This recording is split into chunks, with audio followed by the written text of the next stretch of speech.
ప్రపంచంలో ఎక్కడున్నా మీ గోత్రనామాలతో వేదమందిర్ నిర్వహించే ఆన్లైన్ పూజలు హోమాల ద్వారా దైవ అనుగ్రహాన్ని పొందండి.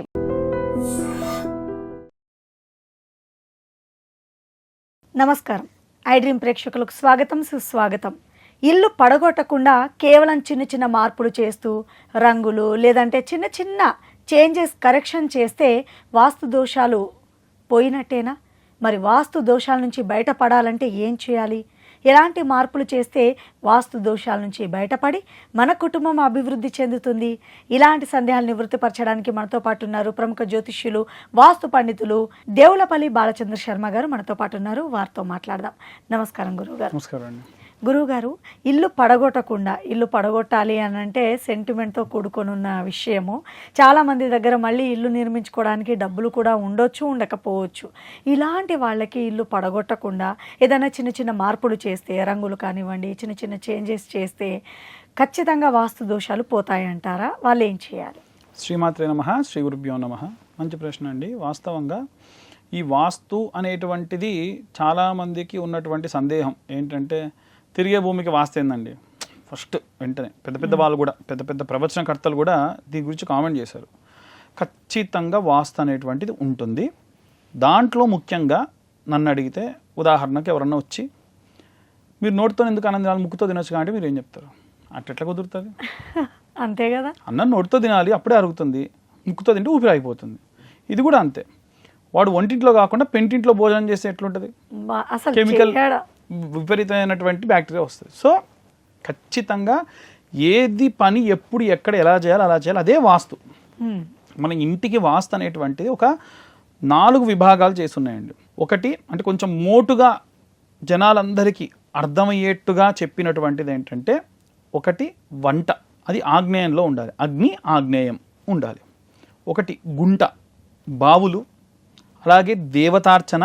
బావంటేనే దేవతార్చన. పూర్వం బావుల దగ్గరనే దేవతార్చన ఉండేది. అటు నుంచి అలా వస్తే మళ్ళీ ఈశాన్యంలోనే దేవుడి గది ఉండేది. కాబట్టి వంట, అలాగే గుంట, అలాగే పంట నైరుతి మూల పడుకోవాలి. ఎందుకు? భూమి అంతా ఇలా ఉంటుంది. ఇది తూర్పు భాగం ఇలా ఉంటే భూమి కొంచెం ఇలా స్లాంట్ అయి ఉంటుంది. ఎత్తులోనే మనం పడుకుంటే ప్రాపర్గా బ్లడ్ సర్క్యులేషన్ అవుతుంది. అలా కాకుండా నేను ఇటు సైడ్ పడుకున్నా అంతే ఏమవుతుంది? ఇది దక్షిణం అవుతుంది. ఇది తూర్పు, ఇది పడమర, ఇది ఉత్తరం, ఇది ఉత్తరం, ఇది దక్షిణం.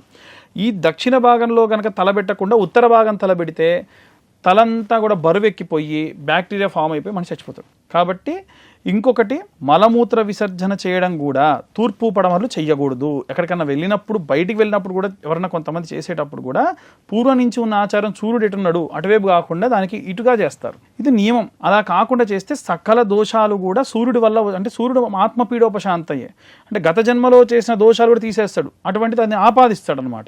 సో ఆ రకమైన ఇబ్బందులు వస్తాయి. సో వాస్తు అనేటువంటిది ఫాలో అవ్వడం తప్పకుండా అవ్వాలి, లేకుంటే మంచిది కాదు. ఈ వాస్తుకు సంబంధించి చాలామంది చాలా రకాల, రీసెంట్గా నేను ఒక ఎగ్జాంపుల్ చెప్తే మీకు అర్థమవుతుంది. వీళ్ళు ఇల్లు కట్టుకున్నప్పుడు వీరి ఇంటి వెనకాల వైపు అంతా కూడా చెట్లు ఉండేవి. అక్కడ ఏమి రోడ్డు లేదు.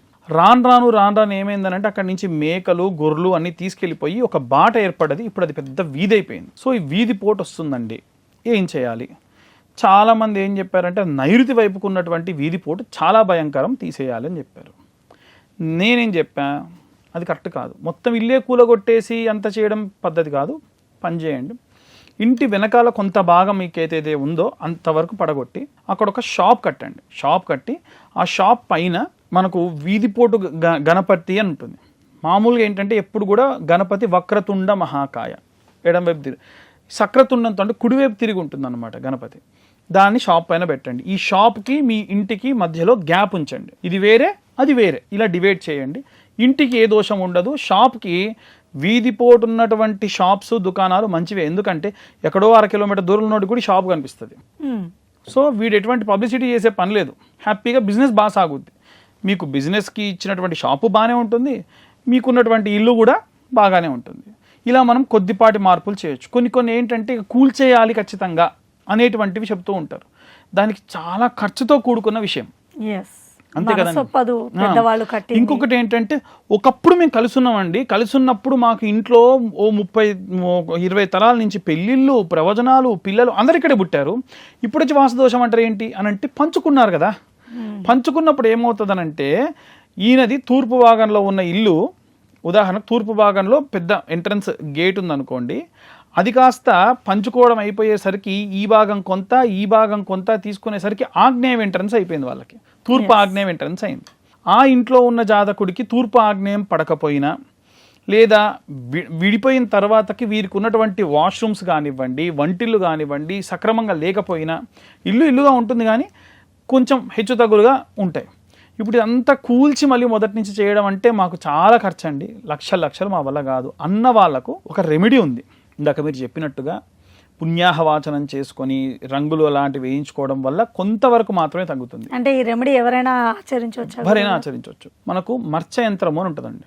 అంటే యంత్రం పైన మనకు నారాయణ సూక్తము అలాగే పురుష సూక్తం చదువుకుంటూ మర్చ గాయత్రి అని ఉంటుంది, అది చదువుకుంటూ ఆ యంత్రం మీద చేపను గీసి ఆ గాయత్రి మంత్రాన్ని మొత్తం అంతా చేత్తో రాసి అంత పెద్ద యంత్రం ఉంటుంది. ఆ యంత్రాన్ని తీసుకొచ్చి ఇంట్లో 3 రోజుల పాటు అదివాస పూజలు చేసి హోమం చేసి ఆ యంత్రాన్ని తీసుకెళ్ళి ఈశాన్య భాగంలో గుంత తవ్వి, అది అదివాసాలనంటమ్మ పుష్పాదివాసం పుష్పాల్లో పెడతారు, ధాన్యాదివాసం ఫలాదివాసం శయాదివాసం, ఇవన్నీ కూడా ధాన్యాదివాసం అంటే ధాన్యంలో పెడతారు, పండ్లలో పెడతారు, శయం అంటే పరుపు దిండు వేసి పడుకోబెడతారు, వీటిలో ఇవన్నీ వేస్తారు. తర్వాత తీసుకొచ్చి నీళ్ళలో వేస్తారు, దాన్ని జలాదివాసం అంటారు. ఆ తర్వాత ఆ యంత్రాన్ని తీసుకెళ్ళి నీళ్ళల్లోనే గుంత తవ్వి ఆ గుంతలో నీళ్ళు అలా ఉండాలి ఈశాన్యంలో, అందులో యంత్రాన్ని మనకు లం అనేటువంటి గుంత తవ్వాలి, ఇంతే ఇంత మందము, అది ఎంత యంత్రం ఉంటుందో అంతవరకు తవ్వి దాంట్లో లం అనేటువంటిది తూర్పు భాగంలో ఉంటుంది, అలా యంత్రాన్ని అందులో పెట్టేసేయాలి. పెట్టేసి దానిపై నుంచి ఏదైనా బండ లాంటిది పెట్టాలి. ఎప్పుడన్నా నీళ్ళు అయిపోతే దాంట్లో నీళ్ళు పోస్తుంది, ఎందుకంటే చేప ఉండేది నీళ్ళలో. చాలామంది వాళ్ళు రేపు గుంత తవ్వి మొత్తం గోడలలో పెడుతూ ఉన్నారు, దానికి నువ్వు ప్రాణం పోస్తున్నావు, దానికి నీకు ప్రాణం ఎట్లా వస్తుంది? చేపకి చనిపోతుంది, నీళ్ళలో ఉంటేనే వస్తుంది. కాబట్టి ఆ చేప నీళ్ళలోనే ఉండి దాన్ని ప్రతిష్ఠ చేసుకొని అలా ఇంట్లో ఉంటే ఏ దోషం ఉండదు, ఉన్న వాస్తు దోషాలన్నీ కూడా పోతాయి.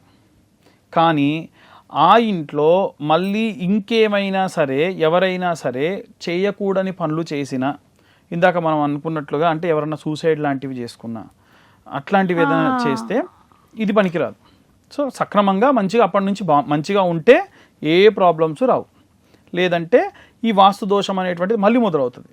కాబట్టి అలా ఉంటే ఏ దోషం ఉండదు, దానివల్ల పెద్ద పెద్ద ఖర్చుతోని కూడుకున్న విషయం ఏం కాదు, 3 రోజులు చాలా తక్కువ మొత్తంలో అయిపోయేటువంటిది అలా చేసుకుంటే సరిపోతుంది. చాలా బాగా తెలియపరిచారండి. ఇల్లును కూలగొట్టడం అంటే మామూలు విషయం కాదు, చాలా బంధాలు అనుబంధాలతో సెంటిమెంట్తో కూడుకొని ఉన్న ఇల్లులో వాస్తు దోషాన్ని ఎంత చక్కగా హోమ్ రెమెడీ ద్వారా నివారించుకోవచ్చో తెలియపరిచారు మా ప్రేక్షకులకి. ధన్యవాదాలు గురుగారు. And for more videos, Please subscribe to iDream. Please subscribe to iDream. Please subscribe iDream. And please subscribe to iDream. For more videos, subscribe to iDream. please like, share and subscribe to the channel. Congratulations, iDream. Subscribe to iDream. Subscribe to iDream. So subscribe to iDream Media. iDream ki iDream team andarki huge congratulations. Please subscribe iDream Media. Please subscribe to iDream. Subscribe iDream. Please subscribe to iDream. iDream అంటే నా కళల ఛానల్ను subscribe చేసుకున్న నోరు తిరుగుతలేదు, మీరైతే గంట గుర్తు కొట్టండి. For more such videos, please subscribe to iDream. Subscribe to iDream. Please subscribe to iDream. Please subscribe iDream Media. Please do subscribe to iDream. Please subscribe to iDream Media. For best entertainment and information, please subscribe iDream. And don't forget to subscribe to iDream.